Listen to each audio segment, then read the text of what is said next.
Eto na mga kabasketball, 7 players sa Gilas Pilipinas pool posibleng hindi makasama sa Gilas Pilipinas Final 12 ni Coach Tim Cone ngayong July. At 2 US NCAA team, maganda yung naging offer sa ating pambatong si Kai Sotto, kaya negative na muna ang Japan B-League. Pero bago yan, huwag kalimutan mag-like at mag-subscribe bilang pagsuporta.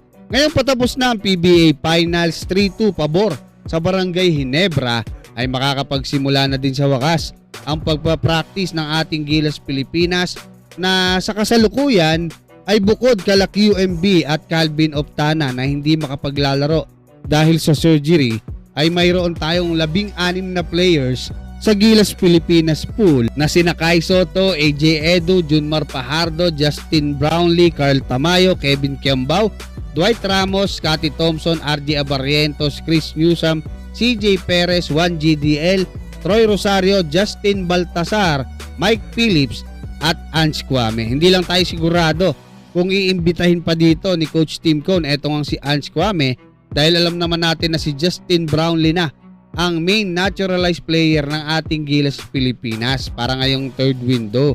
Kung aayon po yung pagkakataon para makapaglaro ang ating pambatong si Kai Sotto sa Gilas Pilipinas ngayong July, mamaya papaliwanag natin yan kasi nga gaya ng sinasabi ko, hanggat hindi pa po lumalabas sa kampo mismo nila Kai Sotto yung balita, ay hindi pa tayo sigurado na hindi siya maglalaro sa ating Gilas Pilipinas para nga sa third window. Ngayon mga kabasketball, dyan po sa 16-man pool ng Gilas Pilipinas na yan, 7 po dyan yung shoe-in na masasabi natin. 8 po kung makakapaglaro si Kai, 8 sila. Pero kung hindi makakapaglaro si Kai, 7 po sila. So sino-sino yan? Siyempre sila AJ Edu, Junmar Pajardo, Justin Brownlee, Carl Tamayo, Kevin Kiambao, si Papa Dwight, si Scotty Thompson. So sila po yung mga shoe-in na dyan. So 5 na lang po yung magiging kulang, 'di ba? At paglalabanan po yan ng 6 na matitira na sina RJ Abarrientos, Chris Newsome, CJ Perez, Juan GDL, Justin Baltasar, Troy Rosario at Mike Phillips. Bali 7 pala, no? Si Ange Kwame kasi pag nandiyan si Justin Brownlee, talagang out na po yan.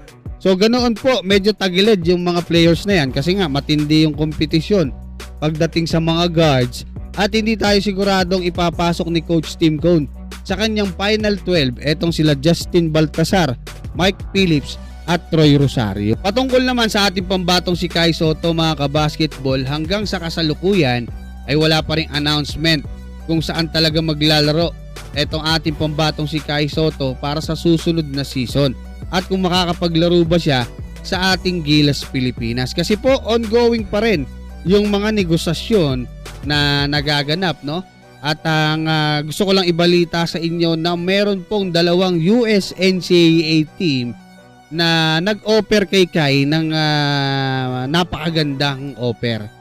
So most likely po, kung talagang walang NBA team na maiko-close na deal yung mga agent ni Kai dyan sa Amerika, dyan na po siya sa US NCAA maglalaro. At out na po muna ang Japan B-League sa kasalukuyan. At sa malamang po, base sa mga narinig ko noon pa, kapag walang NBA contract si Kai, hindi po siya sasalang sa NBA Summer League na magbibigay po ng daan para makapaglaro siya sa ating Gilas Pilipinas. Kaya mga kabasketball, anong masasabi nyo? Hanggang dyan, maraming salamat at God bless sa inyong lahat.